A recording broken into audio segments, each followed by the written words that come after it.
사장이 샤워장에 특수 거울을 설치해서 이 직원들이 샤워하는 모습을 살펴봤다라는 그런 내용인데요. 이 촬영된 영상물이 존재하지 않다고 하면 무혐의 처분을 받을 가능성이 매우 높아 보입니다.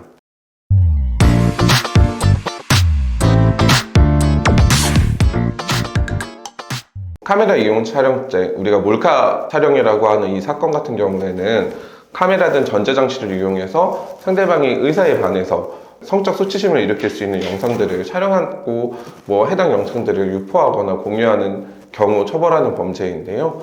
최근에 소개된 이 사건 같은 경우에는 사실 수사기관에서 어떻게 처리해 나갈지, 어떻게 수사해서 어떻게 기소가 되고 최종적으로 법원은 어떻게 판결을 내려줄지 저 역시도 좀 궁금한 사건입니다.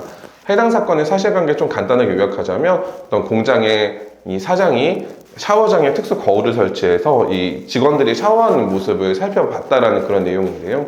자, 문제는 경찰이 수사에 나선 지 14시간 만에 원인을 알 수 없는 불이 나서 이 공장이 전소가 됨으로써 증거가 남아있지 않다는 게 가장 큰 문제인데요. 과연 이 사건이 어떻게 수사가 진행될지 좀 경우의 수를 나눠서 예상을 한번 해보려고 합니다. 자, 첫 번째는 가해자라고 할 수 있는 회사 사장이 특수 거울을 통해서 직원들이 샤워하는 영상을 촬영했을 때입니다. 이런 경우에는 당연히 우리가 흔히 말하는 몰카범, 카메라 등 이용 촬영죄가 성립된다고 할 수 있는데요. 자, 카메라 이용 촬영죄와 같은 이른바 디지털 성범죄의 경우에는 유죄로 인정되기 위해서 분명히 물적인 증거가 있어야 돼요. 단순히 목격자들이 저 사람이 촬영하는 걸 봤어요, 아니면 저 사람이 몰래 녹화하는 걸 봤어요, 증언만 가지고는 기소가 이루어지고 최종적으로 유죄 판결을 받는 게 좀 어렵단 말이에요. 문제는 이 사건에서는 이미 공장은 전소가 됐고요. 가해자에게 별도로 이 증거 자료들이 좀 남아있지 않은 것으로 보고 있습니다. 이런 형태로 수사가 진행된다고 하면 유죄의 의심이 가기는 하지만 만약에 최종적인 수사 결과 이 가해자인 공장 사장에게 촬영된 영상물이 존재하지 않다라고 하면 이 사건은 기소가 돼서 유죄 판결을 받는 것이 좀 어려울 것으로 보여집니다. 그렇기 때문에 수사기관에서는 사장이 촬영하고 녹화해둔 영상을 찾는데 좀 초점이 맞춰질 것이고요. 그 부분에 따라서 유죄인지 무죄인지가 가려질 것 같습니다. 자, 두 번째는 이 가해자가 영상을 촬영하지 않고요, 특수 거울을 이용해서 직원들이 목욕하고 있는 모습을 그냥 지켜보기만 했을 때인데요. 자, 이런 경우에도 피해자 입장에서는 아니 내 알몸을 다 보여줬는데 단지 촬영되지 않았다라는 이유만으로 카메라 등 이용 촬영죄가 성립되지 않는다라고 하면은 이것 또한 쉽게 납득하지 못할 텐데요. 한편으로는 카메라 등 이용 촬영죄는 카메라 등 전자장치를 이용해서 이 상대방의 어떤 신체를 촬영해야 돼요.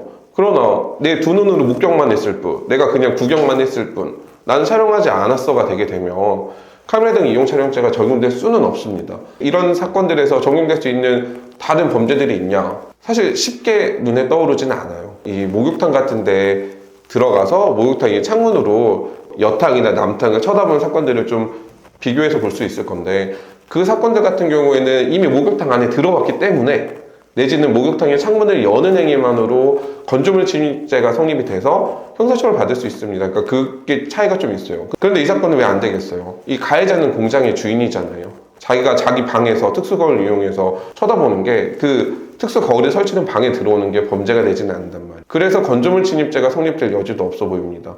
그러면 특수 거울을 설치하는 거는 또 무슨 죄냐?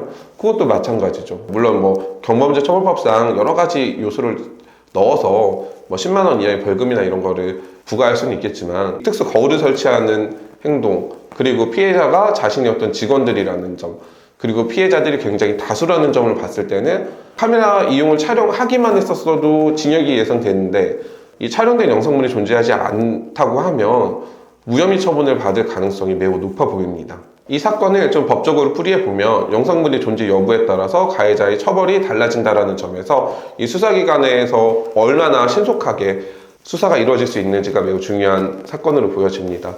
그렇기 때문에 해당 사건의 전말이 낱낱이 밝혀져서 가해자는 엄중한 처벌을 받았으면 합니다. 영상 이만 마치겠습니다.